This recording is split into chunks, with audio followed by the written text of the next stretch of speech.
Salut les gens, on se retrouve pour une nouvelle vidéo en compagnie de Cryname. Salut à toi, bien sûr. Écoute, c'est pas comme si je voulais te couper la parole, mais bon. Et non, ça ne se fait pas. Co. Et donc on va parler de la puce RFID. Du coup, je vais vous laisser Monsieur Cryname, ici présent, en tout honneur, vous en parler maintenant. Eh bien, je vais vous parler de la puce RFID. C'est tout simplement une puce, comme pour les animaux, mais qu'on met sur l'homme. Voilà, je te laisse, Rocaille, tu dis la suite. Donc, la puce RFID, à quoi ça ressemble? Ça fait environ la taille d'un gros grain de riz. Et on la met soit... C'est une puce sous-cutanée, sous-cutanée... Ah, j'arrive pas à dire C'est que pas de ta faute, Rocaille. Non, sous-cutanée, voilà. Une puce sous-cutanée. Sous-cutanée. Non, mais voilà, on l'a compris, enfin. Et donc, en fait, on la met soit au fond, soit dans la main. Et voilà. Du coup, on la met là et ça fait la taille d'un gros grain de riz. Écoutez, voilà tout donc. Alors, la puce RFID, ça veut dire quoi? Eh ben, ça reste de l'anglais. Ça veut dire Radio Frequency Identification. Ce qu'on veut nous faire croire, c'est que c'est une méthode utilisée pour stocker et récupérer des données à distance en utilisant ces fameuses balises métalliques, les tags RFID. Ces balises sont collées dans la peau, ce que Rocaille a dit, ou dans certains produits, et c'est composé d'une antenne, d'une puce électronique qui réagit aux ondes radio. Je te laisse parler. Donc la grande majorité des puces RFID ne disposent pas d'alimentation en énergie. Ce type de puce est alimenté à partir de lecteurs par intermédiaire de l'antenne de la puce. C'est-à-dire, ça envoie des signaux électromagnétiques à la puce, qui la réveille. On peut dire ça comme ça. Donc, et ça lui fournit assez d'énergie pour communiquer avec le lecteur concerné. Donc, les puces les plus basiques, elles ne possèdent pas de capacité de traitement. Et elles ne peuvent que transmettre au lecteur un numéro d'identification, Un truc assez banal. Comme on avait sur les animaux, T'as ton chien, ton numéro, puis voilà. Ce numéro, il va, par exemple, permettre... de dire le nom du chien, où est-ce qu'il habite, le nom du maître. Ouais, de suivre où il va. Et il y a les meilleurs, ça fait avec des chiffrements avancés, ils sont capables de s'authentifier, ou bien d'authentifier le lecteur carrément, ça peut authentifier le lecteur, vous vous rendez compte? Imagine un peu, écoute, c'est pas comme si on était un peu bloqué là. Mais je vois même pas de quoi tu parles là. Non, mais elles peuvent être utilisées par exemple dans les contextes de la lutte contre la contrefaçon. Ça, c'est ce qu'on veut faire croire, parce que c'est pas du tout ça, La lutte contre la contrefaçon, on va regarder où vous allez, puis voilà. Écoute. Oh là là. Vous donc. Cette puce RFID, voilà, ça va servir à bien de bonnes choses, ce que nous veulent faire croire les banques. Elle va servir surtout à remplacer l'argent liquide. Et on voit déjà depuis pas mal d'années, on veut supprimer de plus en plus l'argent liquide. Ça va mener à ça, à la puce RFID, on y sera obligé. On aura notre argent dans la main et on n'aura plus directement de contact avec le liquide. Voilà. Il y a déjà un club, Mais pas qu'un, il y en a plein déjà. Non, mais un petit exemple, c'est un club à Barcelone, un truc de boîte de nuit. Et le Boja Beach Club de Barcelone, Et pour avoir l'accès VIP. Pour avoir l'accès VIP, voilà. Et ils ont une puce électronique qu'ils implantent sous la peau. Mais en fait, c'est ce qu'ils disent. Ils disent sous la peau. Et en fait, ils la mettent carrément dans le muscle. Donc, et avec elle, ils ont plus besoin de faire la queue ou de sortir sa carte de crédit, Parce que comme c'est déjà dans son bras, ils scannent le bras, puis voilà. Ouais, mais... Donc, ils peuvent se le faire implanter par 125 €. Ce qui est pas... Non, ce qu'il faut dire, c'est que la puce, là, ils la font payer à 1000 €. Et après, t'as 500 € d'achat. Ouais. C'est... Mais voilà, voilà, Et donc, à l'aide d'une seringue, il implante, comme c'est un truc classique. Et cette puce, quand même, ça fait longtemps que ce projet existe. Ça fait depuis au moins les années 1980 qu'on en parle. Mais pas du tout. Non. Et en fait, ça avait été prévu en 95 après Jésus-Christ.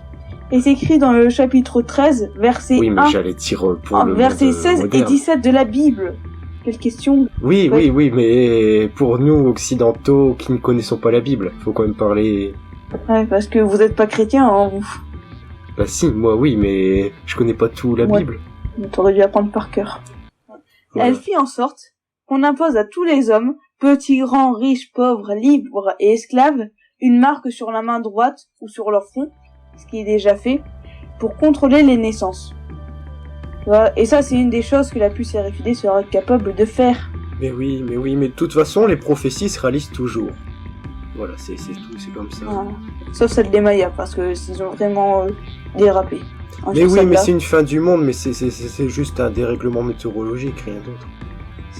Rien d'autre, ouais, c'est comme la chute des météorites sur les dinosaures, c'est juste un déroulement. Ouais, voilà, on s'est bien compris. Ouais, je ne sais même pas pour ça, c'est... Oui, moi non plus, je ne sais même pas. Donc, implanter dès sa naissance à chaque être humain qui entraînerait la privation totale de liberté sous constante surveillance. L'ordinateur, il y a déjà un ordinateur pour faire ça. Et en fait, il fait 5 étages. Et il pourrait régir tout le commerce mondial. Et ben, il est qu'en bêta. Tu vois, il est pas encore tout à fait au point. Il est qu'en bêta, mais il peut déjà contrôler tout le commerce mondial, tu vois. Oui. C'est déjà pas. Oui, tout à fait. C'est ça. Mm. Et du coup, dit d'autres problèmes que cette puce ferait sur nous. Oui, Soit oui, bah par alors cette l'intelligence. puce, on le redit encore, c'est sur la main droite ou le front. Donc il y a eu la prophétie qui a dit ça. Donc sur les malfaits de la puce, il y a plein de personnes qui y croient pas à ça. Mais quand même, ils ont tellement de sous en Amérique que la NASA, elle a déboursé des... Mais... incroyable. Des nombres faraminaux qu'on ne Ça saurait ne pas se dire. dit pas. Pour savoir où mettre la puce RFID, c'est quand même incroyable.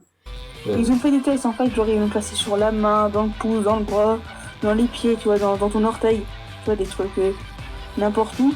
Et puis ils ont regardé là où ça marchait le mieux, donc là où ça marche mieux, c'est dans la main et dans le front, parce que c'est toujours des endroits assez chauds, le dos de la main et le front.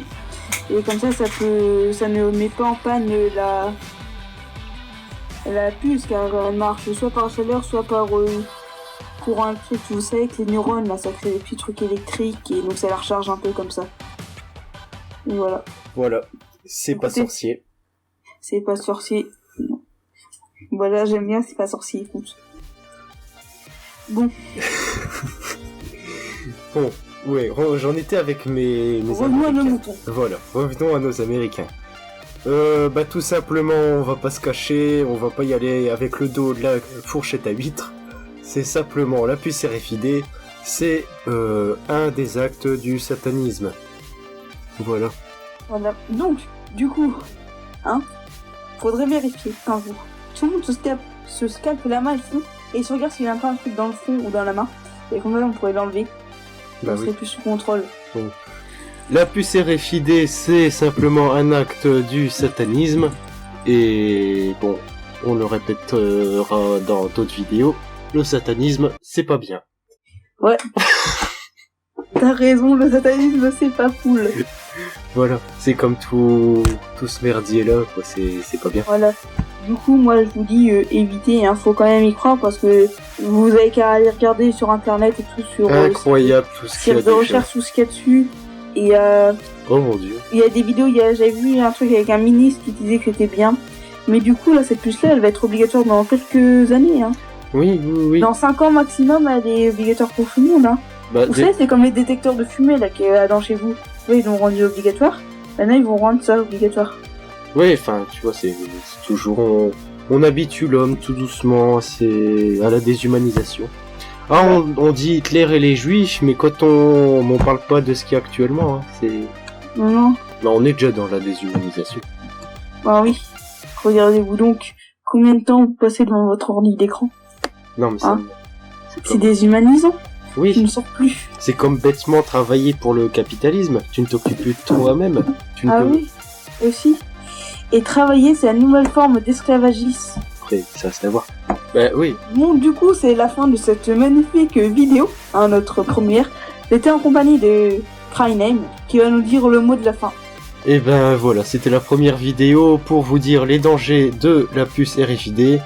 Et bon, comme vous êtes nombreux à pas croire au complot, on va faire une seconde vidéo pour vous montrer les preuves incontestables qu'il y a vraiment un complot mondial. Mondial. Voilà. Voilà, mais du coup, ce sera pas juste une deuxième vidéo, il y en aura beaucoup d'autres. Du coup, je vous dis à la prochaine et mettez un petit pouce bleu parce que c'est bien les pouces bleus. Voilà. Ou mettez un pouce rouge si vous aimez pas. De toute façon. Ouais, de toute façon, faut dire hein, quand on n'aime pas. Au point où on en est. Voilà, allez, à plus.